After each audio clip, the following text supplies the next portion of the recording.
اللہ کو راضی کرنے کے لیے اس کا حکم مانتے ہوئے حج کرنا فرض ہو گیا ہے بیت اللہ کا۔ اللہ کے لیے ہر طرح کی توصیف، تعریف، کبریائی، بڑھائی اور درود و سلام رہبر کامل سید عالم امام الانبیاء علیہ السلام کی ذات کے لیے۔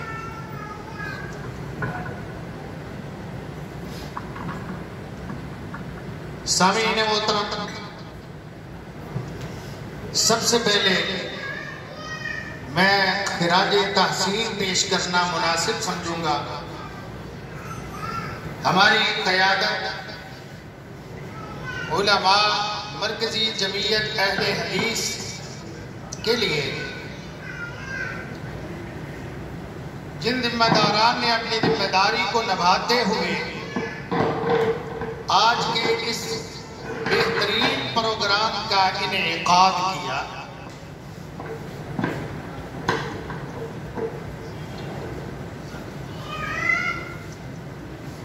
اچھی ریت ہے، اچھی روایت ہے، اور محترم حافظ عبد الوحید حافظہ اللہ تعالی ویرعاہ باوجود اپنی تکلیف کے، اپنی نقاہت کے جمعہ بھی پڑھایا، بزرگوں نے تشریف لائے، جس حد تک ہوا بیان کیا، اللہ پاک قبول و منظور فرمائے۔ آمین۔ آپ ذرا توجہ دیں، میں انشاءاللہ الرحمن آپ کے سامنے کچھ باتیں بنیادی رکھ کے کوشش کروں گا کہ تھوڑے ٹائم کے اندر میں احاطہ کروں اپنے اس موضوع و عنوان کا جو مجھے دیا گیا ہے۔ لیکن میں دعا گو ہوں محترم جناب امیر مرکزیہ لاہور الشیخ قاری مشتاق احمد فاروقی صاحب اور فضیلت الشیخ محترم جناب مولانا حکیم عبد الرحمن زاہد صاحب لان صاحب، مبشر شیع صاحب، قاری تنزیل الرحمن صاحب، دیگر علماء کرام، حافظ طلعت الرزاق، میرا بیٹا کی تشریف لائے۔ اللہ اکبر۔ بھائیوں، اب میں ذرا جلدی سے نہ اپنے موضوع کو کور کرنے کی کوشش کروں گا انشاءاللہ۔ حج کی 3 اقسام ہیں: حج افراد، حج قران، حج تمتع۔ افراد اسے کہتے ہیں جو صرف حج ہے، اکیلے حج کی نیت حج کے دنوں میں باندھنا اور حج کرنا، بس عمرہ اس میں شامل نہ ہو۔ حج قران کہتے ہیں، قران کا معنی بھی ملے ہوئے، حج اور عمرہ اکٹھا کرنا ایک احرام کے ساتھ اور درمیان کے اندر حلال نہیں ہونا، یعنی احرام نہیں کھولنا۔ تیسری قسم حج تمتع کی ہے۔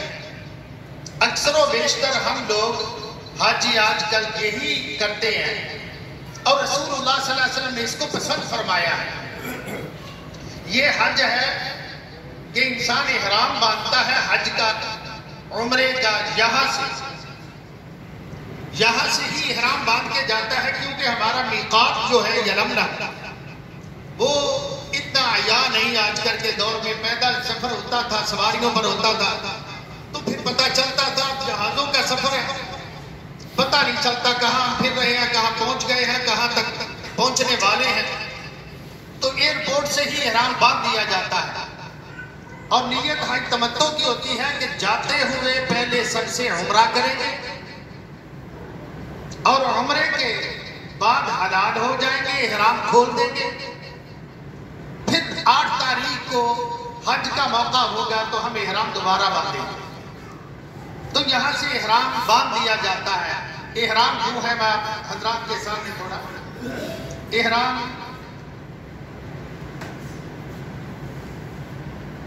احرام 2 چادروں میں ہوتا ہے، ایک کا تہہ بند بنا لیا جاتا ہے اور دوسری اپنے کندھوں پر ڈال لی جاتی ہے۔ اس کا تہبند بنا رہا ہوں. تہبند بناتے ہوئے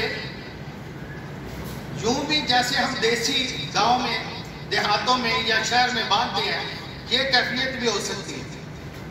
ایک کیفیت یہ بھی ہوتی ہے اس کو لے کر یوں کر لیتے ہیں اور اس کو اندر دے لیتے ہیں, اس کو باہر سے بند دے لیتے ہیں, تو یہ ایک کیفیت بھی ہے. چادر تہبند ازار جسے کہتے ہیں. جزاکم اللہ. حافظ صاحب کے لیے جزاکم اللہ کا. اوپر والی چادر کی یہ کیفیت ہوتی ہے, اس کو آپ نے یوں کرنا ہے, ایک پلو کندھے پر ڈال لینا ہے. یہ احرام کی دو حالتیں ہیں.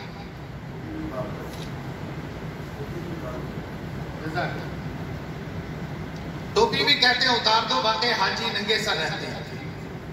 یہ اتر گئے. یہ کیفیت ہے.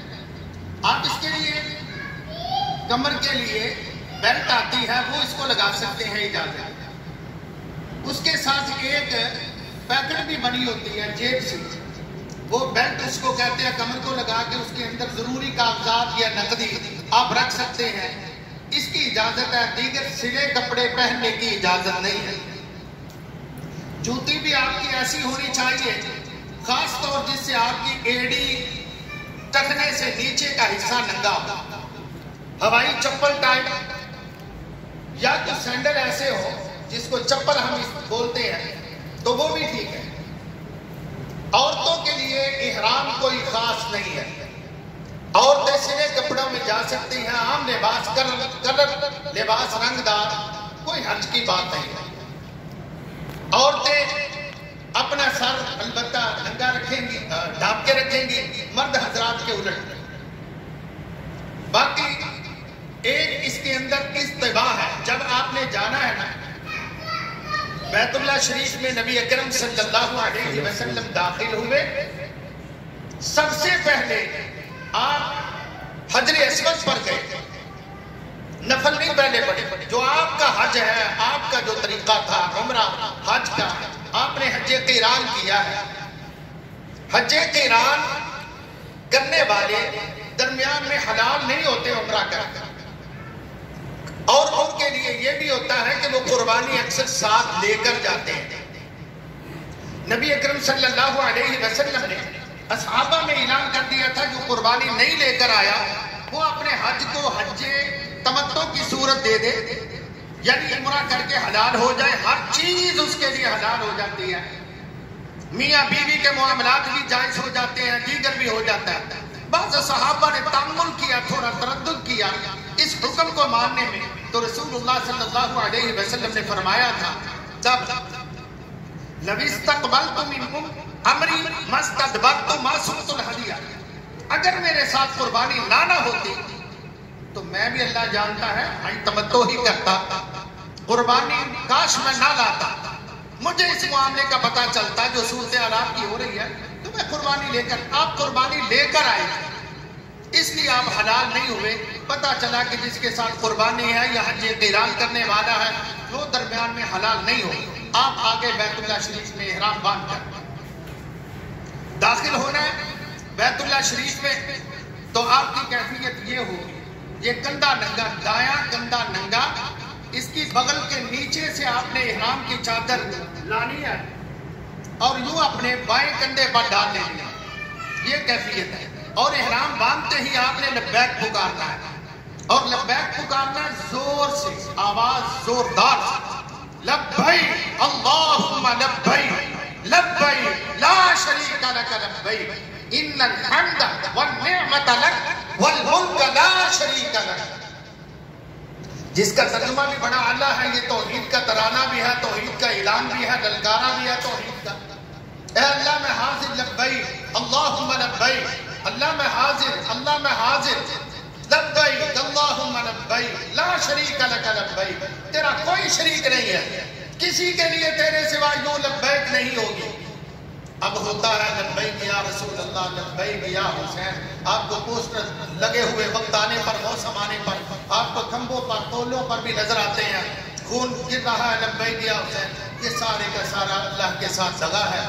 لبیک صرف اللہ کے لیے. رسول اللہ کی زندگی میں آپ دیکھیں گے کہ اس طرح کی کیفیت عبادت کے طور پر اور پکارنا یہ صرف اللہ ہی کا حق ہے.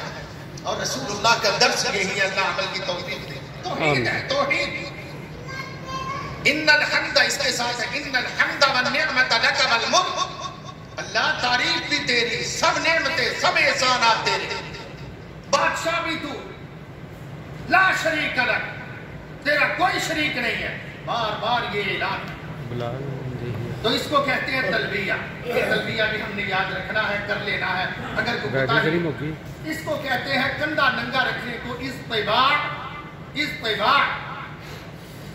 اب ہم بیت اللہ میں داخل ہوئے تو حجر اسود کی سیدھ پہ ہم نے رہنا ہے. حجر اسود کی لائن میں جسے کہہ لیں وہ سیدھ ہونی چاہیے.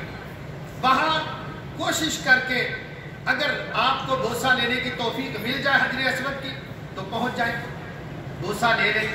لیکن آج کل وہ آسان نہیں رہا. بڑی دکم پیل ہوتی ہے جو گناہ کا کام ہے.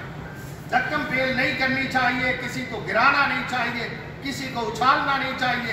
میں نے دیکھا ایک حبشی تھا, وہ جب بوسہ لینا بھی آسان نہیں ہے, مشکل ہے, لیکن بوسہ لے کے واپس نکلنا اس سے زیادہ کبھی مشکل ہو جاتا ہے. یہ آپ یاد رکھیں, میری بات تجربے کی بھی ہے. ہم اوپر والی چھت پہ تھے تو ایک حبشی دوست دے کے داخل ہو گیا. وہ کالے کالے, بڑے لوگ ڈرتے ہیں ہم سے کیونکہ وہ لتاڑ دیتے ہیں, بہت زیادہ بے لحاظ ہوتے ہیں. اللہ سمجھنے کی توفیق دے. اب وہ بوسہ لے کے واپس نکل رہا ہے, راستہ نہیں مل رہا. ہم اوپر سے جو ہے نظارہ کر رہے ہیں. اب لوگوں نے اس کو اٹھایا, پورے حبشی کو, اور کافی جوان تھا, اس کو اٹھا تو اس کو پیچھے سے پھینکا, وہ جا کے گرا. تو یہ کیفیات ہوتی ہے, یہ کوئی عبادت نہیں ہے. دکم پہ کبھی سیدہ عائشہ کو ایک نے کہا میں بوسہ دلاؤں. جب انہوں نے جا کے منظر دیکھا حجر اسود پر, پیچھے پلٹ گئی, کہنے لگی میں نے بوسہ نہیں لینا. اس کے بغیر بھی حج ہو جاتا. حاجیوں کو ستانا, لتاڑنا, دبانا, ان کے لیے سختی پیدا کرنا, یہ کوئی عبادت نہیں ہے. وہاں آپ اگر ہو سکے تو بوسہ لے لیں, نہ ہو سکے ہاتھ لگا کے چوم لیں. اگر ہاتھ نہیں لگتا تو رسول اللہ اونٹ پر آپ نے طواف کیا تھا, آپ اپنی لاٹھی تھی ہاتھ میں, وہ لگا کے اس کو چوم لیتے تھے. چومنے کی حد تک یہی ہے, یا ڈائریکٹ چومو, یا اگر کوئی چیز لگ جائے اس کو تو اس کو چوم لو. اگر نہیں دور فاصلے پر ہے, جیسے یہ اے سی لگا ہوا ہے میرے سے فاصلہ, تو پھر دور سے ہی بسم اللہ اللہ اکبر کہہ کر خالی اس کو چومنا نہیں ہے. نبی اکرم صلی اللہ علیہ وسلم کا ارشاد گرامی ہے کہ حجر اسود جو ہے یہ اللہ تعالی کا ہاتھ ہے دنیا کے اوپر, دنیا کے اندر. جو اس کو چومتا ہے وہ اللہ سے مصافحہ کرتا ہے, وہ اللہ کا ہاتھ چومتا ہے یا اللہ کے ہاتھ کو ہاتھ لگا کر چومتا ہے. تو اس لیے یہ یاد رکھیں, یہاں ہم نے یہ کام کیا اور اب آغاز ہو گیا. یاد رکھیے گا, طواف بیت اللہ شریف کا اینٹی کلاک ہے. کلاک یہ گھڑی ایسے چلتی ہے اور طواف الٹا ایسے چلتا ہے. ہماری ٹریفک کی طرح, جیسے لیفٹ ہینڈ ہماری ٹریفک چلتی ہے نا, ہمارا بھی دایاں سائڈ جو ہے وہ بیت اللہ کی طرف ہوتی ہے. تو ہم اس پر کیفیت کو اتنا بتانے کی یاد رکھنے کی نہیں, وہاں رو کے اندر آپ بھی چلیں گے جیسے حاجی چل رہے ہیں. تو بھائی جان, اس سے آگے حطیم ہے.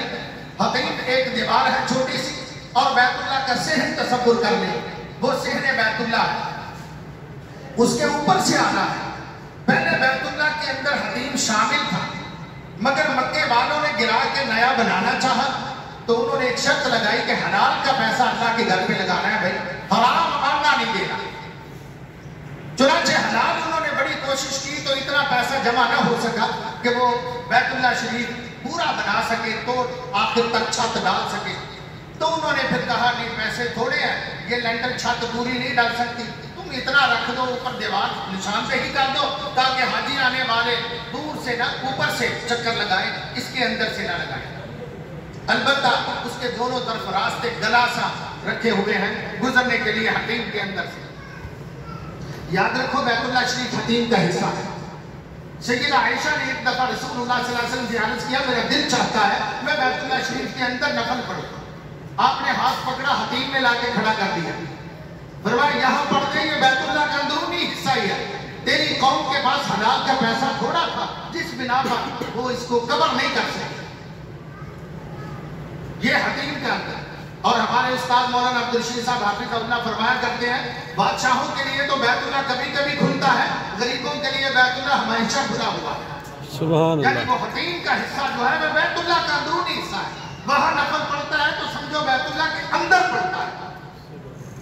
اب ہم نے اس پر بات کیا ہے، یاد رکھو اس کو کہتے ہیں طواف قدوم. پہلا طواف جب ہم داخل ہوتے ہیں، اس طواف کے اندر 3 چکر جو ہے رمل کہلاتے ہیں. رمل کہتے ہیں اچھل اچھل کے چلنا، ذرا تھوڑا سا اکڑ کے چلنا کہہ لیجیے. حافظ صاحب فرما گئے ہیں اپنے لفظوں میں، مکے والوں نے جب یہ ہوا نا اگلا سال صلح حدیبیہ کا کہ اس سال نہیں آئندہ سال آ گیا، آپ آئے تو صحابہ کو نا مدینے کی آب و ہوا تھوڑی ناموافق آئی تھی. یاد رکھو مدینے کی آب و ہوا بہت بری تھی، بہت گندی تھی. جہاں صحابہ بخار ہو گئے، صحابہ روتے تھے مکے کو یاد کر کر کے. یہ واقعی اللہ کے نبی کی دعا سے یہاں کی بیماریاں نکلی ہیں. آپ نے فرمایا یہاں کے بخارات، مدینے کی بیماریاں میں نے دعا کی، اللہ تعالیٰ نے جوفہ میں منتقل کر دی. یہ مدینے کی آب و ہوا الحمدللہ اب رسول پاک کی دعا اور اللہ کی رحمت سے بڑی آنا. تو وہ کمزور ہو گئے تھے، واقعی کمزور ہوئے تھے. انہوں نے کہا ان کو تو یثرب کے بخار نہیں مار دیا ہے، مریضیا بنے ہوئے ہیں. آپ کو جب پتا چلا رسول اللہ صلی اللہ علیہ وسلم نے فرمایا پہلے 3 چکر تم ذرا پھر دیکھو. اور اکڑنا بھی وہاں ہے کہ رکنے جوانی سے لے کر یہاں تک سارے ویسے نہیں، لوگوں کو نہیں پتا. یہاں ان کی بیٹھک تھی کافروں کی، جیسے وہاں بیٹھے ہوں تو یہ حصہ ان کو نظر آ رہا ہو، ورنہ حصہ بیت اللہ کا نظر نہ دکھائی دے رہا ہو. تو وہاں ذرا ایسے چلنا ہے پہلے 3 چکروں میں لگ بھٹ، ٹھیک ہے، یوں چلنا ہے، اچھل اچھل کے چھلانگے مار کے ذرا جانا ہے. انہوں نے کہا ہم تو حدیث میں ہے بھائی، انہوں نے کہا ہم تو کہتے تھے یثرب کے بخار نے ان کو مریض بنا دیا ہے، یہ تو آگے سے بھی پہلے سے بھی طاقت والے ہو گئے. تو یہ 3 چکر یوں چلیں گے، یہ استباح ہوگا. اور باقی طواف کے 4 چکر بھی لگیں گے اسی طرح ہی. 7 چکر آپ نے پورے کرنے ہیں. ہر چکر کے اندر بیت اللہ شریف کے جو حجر اسود کا حصہ ہے اس کو آپ نے اللہ اکبر کہہ کر ہاتھ لگانا ہے، اشارہ کرنا ہے جو میں نے بتا دیا. البتہ یاد رکھیے گا اوپر سے جب حتیم سے چکر لگا کر آپ آئیں گے تو یہ کونا حجر اسود کا ہے، یہ کونا جو ہے نا اس کے برابر جو اس سے پہلے آئے گا، حجر اسود سے پہلے آئے گا، اس کو رکن یمانی کہتے ہیں. اس کو آپ نے ہاتھ لگانا ہے، چومنا نہیں ہے. بعض لوگ وہاں چومنا شروع ہو جاتے ہیں. رسول اللہ صلی اللہ علیہ وسلم کی ایک حدیث ہے وہاں اللہ کے کئی ایک فرشتے ہیں رکن یمانی پر جن کی ڈیوٹی لگی ہوئی ہے اور وہ آپ کی دعاؤں کے ساتھ آمین کہتے ہیں، دعائیں کرتے ہیں. یہ بڑی فضیلت کی جگہ ہے. اس کو ہاتھ لگانا ہے، اس کو چومنا ہے. اگلے 2 کونے حتیم کے اندر آتے ہیں، وہ دیوار کے اندر، اس کو کچھ نہیں کرنا، صرف اوپر سے چکر لگا کے آ جانا ہے. جو آپ نے 7 چکر لگائے. میں باتیں کر رہا ہوں، علماء کرام بھی بیٹھے ہوئے الحمدللہ، آپ بھی ماشاءاللہ سمجھدار ہیں. اگر کوئی بات رہ جائے نا تو بعد میں سوال کی صورت میں اس کو کھول دیا جائے گا انشاءاللہ. آپ یاد کروائیں، سوال کریں، اس کا نشان دہی کریں، میں بیان کر دوں گا بتوفیق اللہ الرحمن.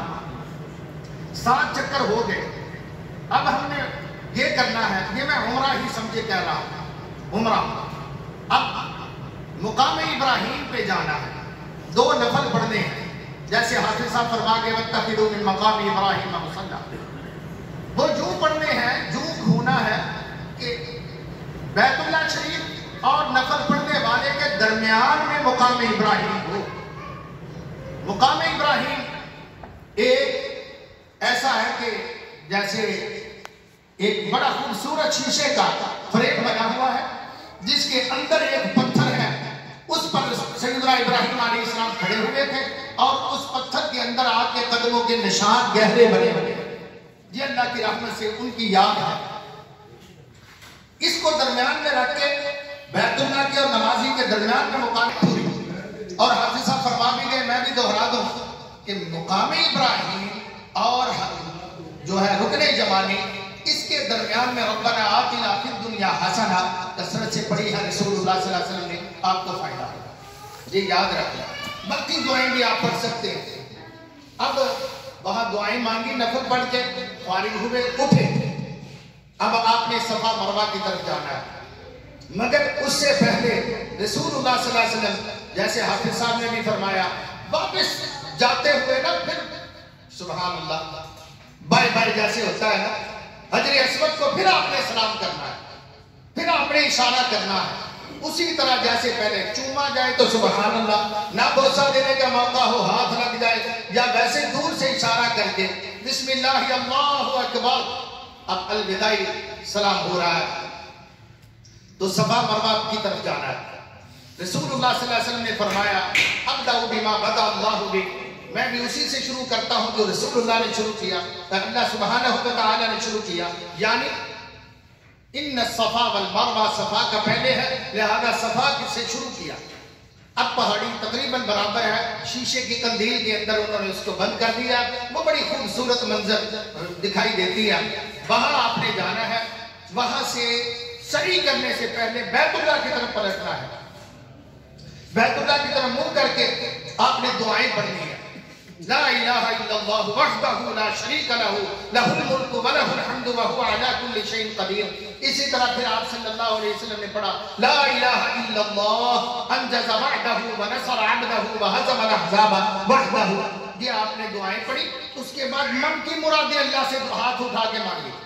جو بھی آپ نے مانگنا ہے دنیا کا، آخرت کا، صحت کا، عافیت کا، کاروبار کا، بیٹیوں کا، بیٹوں کا، آپ نے مانگا. اب تسلی سے دعا مانگ کے پھر آپ نے نیچے اترنا ہے. صفا سے مروہ کی طرف جا رہے ہیں. صفا سے نیچے اترنا ہے. تب تو بڑی بلندی سے نشیب تھا، اب تقریباً ہموار ہی ہے، بس نشاندہی ہے چھوٹی سی، جیسے یہ سٹیج اتنا کو تھوڑی سی اونچی ہے، باقی ہموار ہے. وہاں سے اترے وہ گیٹ تک یا کچھ دور تک، وہاں میلین اخضرین سبز رنگ کی لائٹیں لگی ہوئی ہیں. ان کو میلین اخضرین کہتے ہیں. یعنی وہ نشاندہی کرتی ہیں کہ یہاں تک آپ نے آرام سے چلنا ہے. کیونکہ بھائی حاجرہ اوپر سے نیچے اتر رہی تھی، بھاگنے سے انسان گرتا ہے. یہاں تک وہ آرام سے آئی تھی. جب ہموار زمین ہوئی تو وہاں سے وہ دوڑی دیوانہ وار. تو جہاں سے وہ دوڑی تھی ایسی اللہ کو ادا پسند آئی. فرمایا حاجیو تم نے بھی وہاں سے دوڑ لگانا ہے، وہاں سے دوڑنا ہے. اگلی لائٹ سبز ہے، وہاں جا کے رک جانا ہے. رکنے سے مراد آپ نے سپیڈ کم کر لینی ہے اور اب آرام سے آپ نے پھر اگلی پہاڑی کا سفر کرنا ہے. وہ ہے مروہ. مروہ پہ گئے، آرام سے چلے.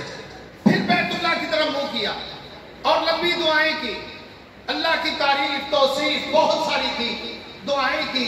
پھر وہاں سے آرام سے اترے اور پہلی صفا پہاڑی کی طرف چلے. وہ بھی پھر یاد رکھ لو ہر مرتبہ میلین اخضرین وہ سبز ٹیوبز لگی ہوئی ہیں لائٹیں، وہاں آپ نے ان کے درمیان یہ دیکھیں اس کے درمیان آپ نے دوڑنا ہے. ان کے آگے جو ہے باقی رہ گیا حصہ دائیں بائیں اس کو آپ نے آرام سے طے کرنا ہے. اس سفر میں بھی آپ اللہ کی حمد و ثنا تعریف و توصیف کرتے رہے، ذکر الہی مسلسل جاری رہے. اب صفا مروہ کے 7 چکر آپ نے لگا لیے. لیکن یاد رکھیں ایک صفا سے مروہ ایک چکر، مروہ سے صفا دوسرا چکر، پھر آگے سے ادھر مروہ تیسرا چکر. یہ ہے، یہ نہیں کہ یو ٹرن لے کر پورا کہ صفا سے مروہ، مروہ سے صفا آئیں گے تو ایک چکر نہیں، یہ 2 چکر ہوتے. اب یہ 7 چکر جو ہم نے لگا لیے، ہر مرتبہ دعا بھی کی. اس کے بعد آپ نے حجامت بنوانی ہے. پنڈ کروا لے یا قصر کروا لے، یعنی کٹنگ کروا لے، دونوں جائز ہے. البتہ پنڈ کروانا زیادہ ثواب ہے. نبی اکرم صلی اللہ علیہ وسلم اللہ سے دعائیں کرتے ہیں رحم اللہ المقصرین محلقین. صحابہ سے آواز آئی والمقصرین.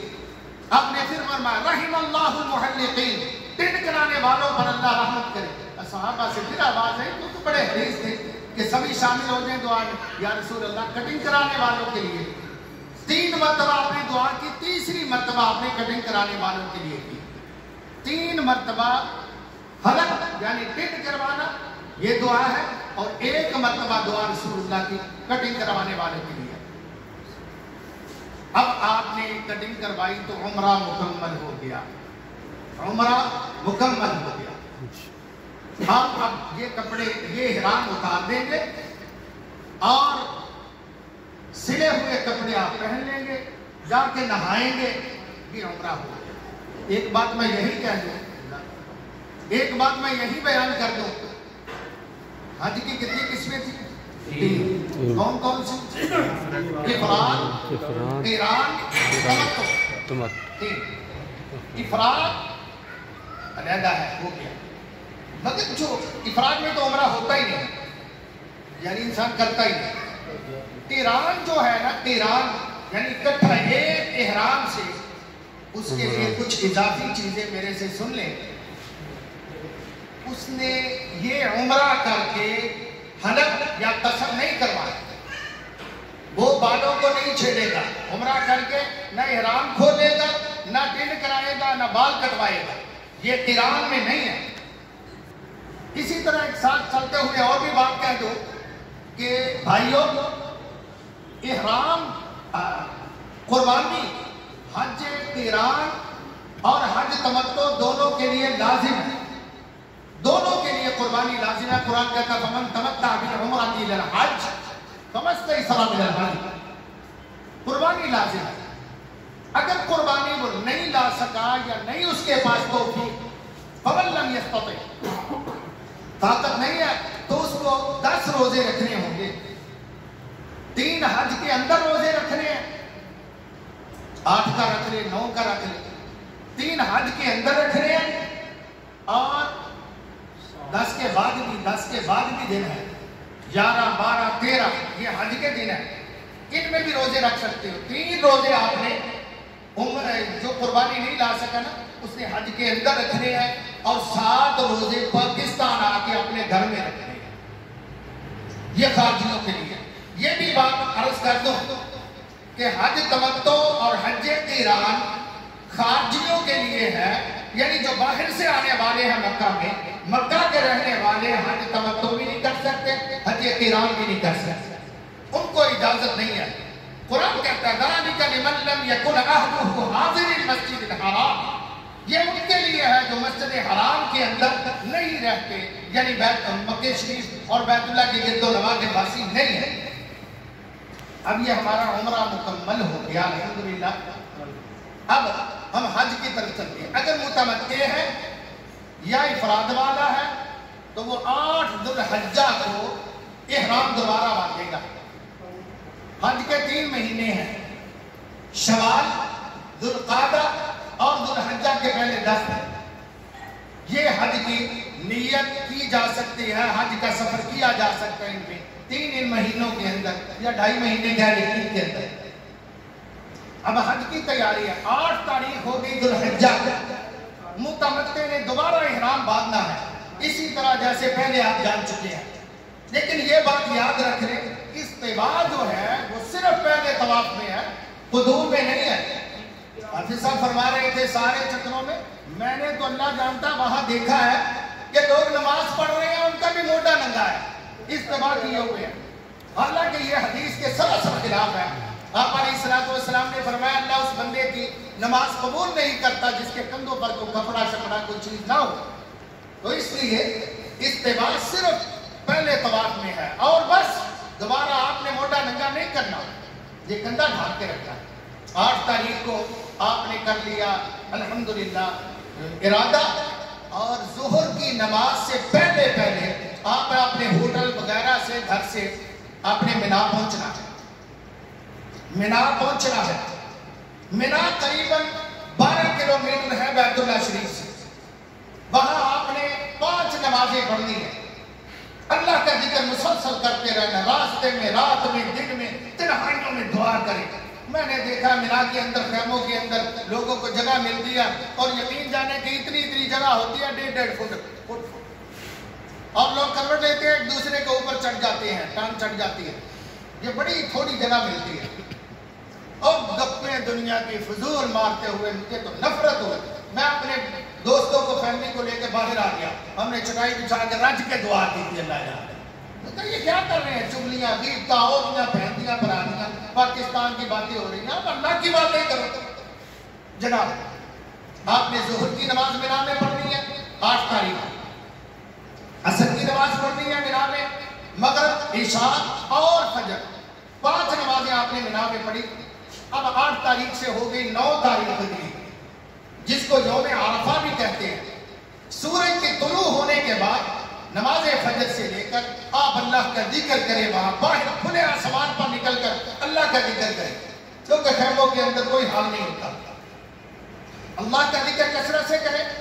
اب سورج طلوع ہو چکا ہے، اب آپ سفر شروع کریں، گاڑی پر ہو، جیسے بھی ہو، سہولت میسر آئے. آپ نے جانا ہے عرفات.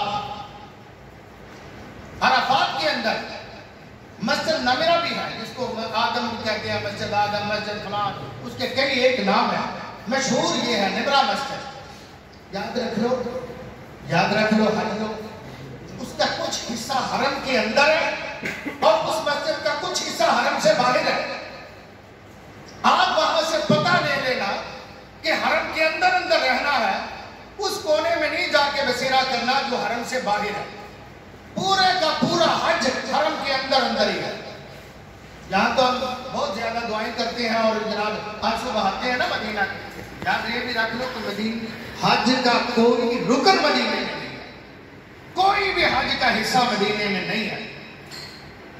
اگرچہ مدینہ سب کو پیارا ہے، مجھے بھی، آپ کو بھی، اللہ سب کو زیارت نصیب فرمائے.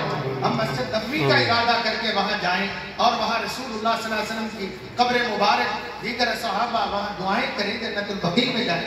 مگر حج کا کوئی حصہ نہیں. اگر کوئی مدینے نہیں نہ حجی گیا، اس کا حج پورا ہے، کوئی ناخن برابر بھی کمی نہیں ہے. آگے چلتے ہیں. 9 تاریخ کو آپ نے نمرہ مسجد یا باہر خیمے لگے ہوتے ہیں، وہاں آپ نے قیام کرنا ہے، ٹھہرانا جہاں آپ کی مرضی ہوتی ہے. حاجی گروپ جو ہے نا وہ تو مجبور نہیں کرتے. بیٹھے ہوئے 2 حاجی میرا خیال ہے نکل گیا، ایک بیٹھے ہوئے. تو آپ نے وہاں رہنا ہے نمرہ مسجد یا باہر. وہاں پہ آپ نے نمازیں پڑھنی ہے ظہر اور عصر. کوشش کریں با جماعت پڑھ لیں. باقی مسجد کے اندر جماعت ہوتی ہے، لاؤڈ سپیکر کی وہ آواز آتی ہے جب پہنچتی ہے جہاں تک محدود ہوتا ہے حصہ. اس کے بعد حج کا خطبہ ہوتا ہے، جس کو حج کا خطبہ معروف کہتے ہیں، یوم عرفہ. یہ خطبہ ہوتا ہے. آپ نے وہاں نمازیں پڑھنی ہے، وہاں آپ نے حج کا خطبہ سننا ہے. اس کے بعد عصر کا بعد کا تقریباً ٹائم ہوتا ہے، آپ باہر نکلیں کھلے آسمان کے نیچے، خیموں سے باہر، نمرہ مسجد سے باہر، آسمان کے نیچے گڑ گڑا کر دعائیں کریں. یہ رسول اللہ صلی اللہ علیہ وسلم کی سنت ہے. اللہ کے نبی نے بڑی امت کے لیے یہاں دعائیں کی. اللہ تعالی ہمارے نبی پاک صلی اللہ علیہ وسلم کو بہتر صلہ نصیب فرمائے. آمین. کہ یا اللہ میری امت کے گناہ معاف، میری امت کے گناہ معاف فرمائے. میں نے جہاں دعا کی، وہاں دعا کی، 3 دفعہ دعا کی. اللہ پاک نے فرمایا ہر گناہ معاف کر دوں گا تیری امت کا، مگر حقوق العباد جو ہے نا، مظالم وہ معاف نہیں کروں گا. آخر رسول اللہ یہاں چپ ہو گئے. یہ حکمت ہے. کسی بھی بڑے کے سامنے زیادہ ضد نہیں، چلو اگلے پھیرے سے. تو رسول اللہ صلی اللہ علیہ وسلم نے جب 3ری یا 4تھی مرتبہ دعا کی، اللہ نے یہ بھی قبول. یا اللہ تو مظلوم کو اپنی طرف سے نواز دینا، اس کو نیکی بدلہ دے دینا، ظالم کو معاف کر دے. سبحان اللہ. رسول اللہ صلی اللہ علیہ وسلم خوش نکلے پلٹے، فرمایا اللہ نے یہ دعا قبول نہیں کی تھی، اب یہ بھی قبول فرما لی ہے. سبحان الحمدللہ رب العالمین والصلاۃ والسلام علی رسول کریم. اب ہم نے عرفہ کے اندر خطبہ بھی سنا، ہم نے نمازیں بھی پڑھی. نمازیں 1 اذان 2 تکبیروں کے ساتھ با جماعت پڑھی جاتی ہیں. اگر اصل امام کی آواز نہ آئے مسجد والی تو آپ گروپ بنا کے وہاں بھی کر سکتے ہیں، لیکن سنت طریقہ یہی ہے 1 اذان 2 اور قصر، ظہر کی عصر. جہاں تک علماء کہتے ہیں کہ مقامی جو ہے نا وہ بھی یہاں قصر ہی پڑھیں گے، مکے والے وہ بھی یہاں قصر ہی پڑھیں گے. ہمارے بھائی ہیں یہ کہتے ہیں، میں نے خود سنا گروپ لیڈروں سے جو عقائد کے اعتبار سے ذرا قبر پرستی کی طرف رجحان رکھتے ہیں، وہ کہا اگر نال ملے تو 2 پڑھ لینا، اگر کلی ملے تو تجھے 4 ہی پڑھنا. 4 ہی پڑھنا. بہت آسان، بہت آسان. صحابہ تو کہتے تھے کہ میری 2 ہی قبول ہو جائے تو بڑی غنیمت کی بات ہے. سنت کے مطابق جو یہ آپ نے پورا کرے. اب مغرب کا ٹائم آ رہا ہے 9 تاریخ کا. یاد رکھیں عرفہ کا دن جو ہے، یہ میں پھر دوہرا دوں، عرفہ کا دن جو ہے یہ اصل حج ہے. حج کیا ہے؟ فرمایا عرفہ کی حاضری. عرفہ کی حاضری یہ بہت ضروری ہے. چاہے تھوڑا ٹائم ہو لیکن زیادہ لگانا ہے ہم نے، ادھر ادھر نہیں جانا۔ اب مغرب ہو رہی ہے، مغرب کی اذان سے پہلے رسول اللہ صلی اللہ علیہ وسلم وہاں سے نکل کھڑے ہوئے، نماز نہیں پڑھی۔ راستے میں ایک صحابی نے کہا جی الصلاۃ، آپ نے فرمایا الصلاۃ امامک، نماز آگے ہے، یعنی وہ جانا ہے مزدلفے، جس کو الجمع بھی کہتے ہیں، مزدلفہ بھی کہتے ہیں، وہاں آپ نے پہنچنا ہے۔ اور یہ یاد رکھو یہ مزدلفہ منا اور عرفات کے درمیان میں ہے، قریب یہ درمیان میں پڑتا ہے۔ منا سے عرفات ہے، اس لمبا سفر ہے، وہاں سے جب پلٹیں گے منا کی طرف تو آدھے میں یہ مزدلفہ پڑے گا، آدھا پھر باقی رہے گا منا جانے کے لیے۔ مزدلفے میں آپ مغرب کے بعد پہنچے ہیں، مغرب تو وہی ہو گئی تھی عرفہ کے اندر، مگر آپ چل پڑے نماز پڑھے بغیر۔ یہاں آ کر آپ نے لوگ حاجیوں کو دیکھا ہے، وہ راستے کے اندر نماز پڑھ رہے ہوتے ہیں کپڑے بچھا کے، وہ سنت کے مطابق نہیں ہے، خلاف۔ مزدلفہ پہنچے، وہاں آپ نے خیمہ لگایا یا جگہ بنائی، وہاں پہ ٹھہرے، وہاں آپ نے اذان کہی اور دو نمازیں پڑھی، مغرب اور عشاء کی، ایک اذان دو تکبیروں کے ساتھ، جیسے پہلے عرفہ میں پڑھی تھی، وہاں زور اثر تھی، یہاں مغرب عشاء، یہاں آپ سو گئے، اللہ کا ذکر کرتے کرتے ذکر کرتے کرتے کرتے یہاں سو گئے۔ آپ نے کوئی سنتیں نہیں درمیان والی، آپ ابتدائی آخری پڑھی۔